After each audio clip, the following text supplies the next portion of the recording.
selamat pagi Pak. Ya. Pak Fahri, udah menerima Grid Motor nih untuk wawancara tentang masalah knalpot brong. Ya. Ini kita udah posting di di Instagram, ada 272 komen Pak masalah knalpot brong. Ya. Nah, yang paling banyak ditanya, yang paling krusial adalah cuma satu aja nih Pak ya. Maaf ya teman-teman Grid Motor, pertanyaan cuma satu aja yang bisa karena waktunya disediain cuma setengah jam nih sama Pak Fahri, jadi saya cuma bisa satu. SOP-nya apa sih Pak kalau kita dirazia atau dikenakan filterisasi knalpot? SOP-nya Pak, karena ternyata di masing-masing wilayah kan beda Pak. Nah, SOP-nya apa Pak? Apakah ditangkap, terus dipotong, digergaji, dilindes knalpotnya, disita atau apa Pak? Boleh Pak? Oke, dari pihak kepolisian, filterisasi itu merupakan upaya dari pihak kepolisian untuk melakukan tindakan preventif dan preventif. Jadi begitu pada saat kita melakukan filterisasi, sebenarnya prioritas yang pertama kita lakukan itu tidak kita lakukan penilangan, tapi kita mencoba untuk mengalihkan kendaraan tersebut supaya tidak melintasi jalur yang sudah kita lakukan barikade atau kita lakukan filterisasi. Tetapi begitu pada saat ternyata dinamika di lapangan, kita temukan ternyata kok masih ada pelanggaran yang nggak bisa dikategorisasi karena ada knalpot yang sampai bentuknya bukan lagi seperti kayak knalpot. Ada juga knalpot yang sampai dengan kebisingan suaranya sangat-sangat tidak bisa ditoleransi, atau bahkan ada beberapa pengendara yang mencoba menerobos barikade, bahkan pernah juga menabrak petugas yang lagi melaksanakan tugas. Nah, di situ kita lakukan tindakan. Nah, tindakan di situ adalah sudah melakukan tindakan represif dengan melakukan penilangan. Nah, dengan melakukan penilangan, maka barang bukti yang kita lakukan penyitaan itu adalah sepeda motor, dengan harapan bahwa pada saat kita lakukan penyitaan dia tidak lagi menggunakan knalpot. Tetapi pada saat misalkan seandainya dia bisa seketika langsung memperbaiki knalpotnya, kita sita lakukan SIM-nya, gitu ya. Kita sita SIM-nya atau kita sita STNK-nya kalau dia tidak memiliki SIM-nya, gitu. Tetapi kalau dia tidak bisa memperbaiki knalpotnya, kita akan lakukan penyitaan dan kita akan bawa ke kantor kita untuk melakukan penyimpanan barang buktinya. Setelah itu dia silakan melakukan proses penyelesaian perkaranya dengan membayar denda. Setelah itu nanti apabila mau mengambil kendaraannya, maka pada saat keluar kendaraannya itu harus memenuhi persyaratan teknis dan layak jalan. Dan ini sudah diatur di dalam peraturan pemerintah nomor 80 tahun 2012 bahwa kendaraan yang akan diambil dari hasil penyitaan kendaraan bermotor maka harus memenuhi persyaratan teknis dan layak jalan. Bagaimana memenuhinya? Berarti knalpotnya harus standari lagi. Nah, selama knalpotnya nggak standari lagi, maka barang buktinya tidak bisa kita serahkan. Jadi knalpotnya harus dikembalikan ke standarisasinya lagi.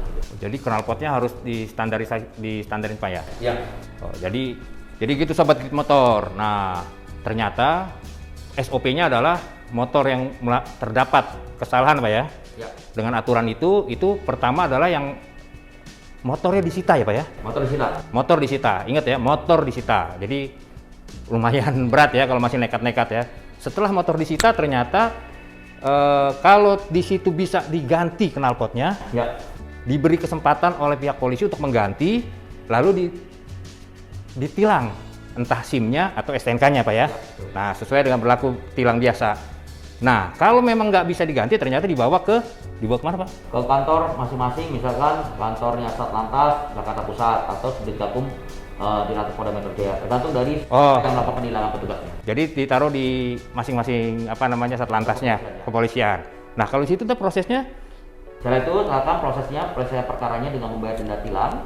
Kalau selesai membayar denda tilang, dia bisa melakukan pengambilan barang bukti ke kantor polisi yang disimpan barang buktinya tersebut, sepeda motornya misalkan.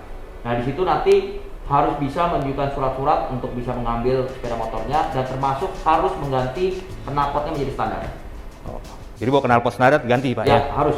Kalau tidak bisa mengganti knalpotnya, tidak bisa kita serahkan kendaraannya. Oh, setelah kalau saya bawa knalpot standarnya Pak ya, udah beres saya ganti, terus motornya saya bawa pulang? Ya, bisa. Yang penting denda tilangnya sudah dibayar. Sudah dibayar 250.000 itu Pak? Sudah dibayarkan, bisa menunjukin ke petugasnya bahwa sudah dilakukan pembayaran. Nanti silakan barang buktinya bisa kita kembalikan. Tapi sekali lagi ingat bahwa persyaratan teknis layak jalannya harus terpenuhi. Knalpotnya harus distandarisasi lagi. Nah, yang jadi pertanyaan besar itu nih Pak, belum terjawab nih Pak. Ya. Knalpot racingnya diapain Pak?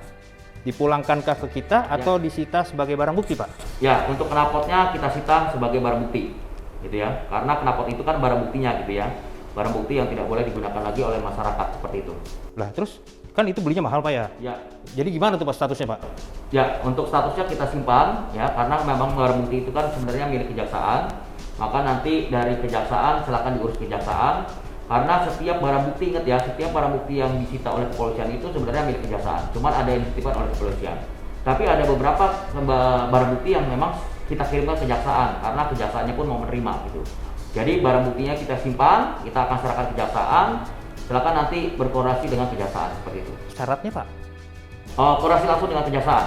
Bawanya saya surat tilang aja Pak? Ya, surat tilang saja gitu. Oh Surat begitu? tilang barang buktinya nanti akan kita serahkan ke kejaksaan. Karena sekali lagi bahwa persyaratan teknis surat jalan itu harus terpenuhi. Tapi kalau keluar dari kantor polisi, dia harus standar.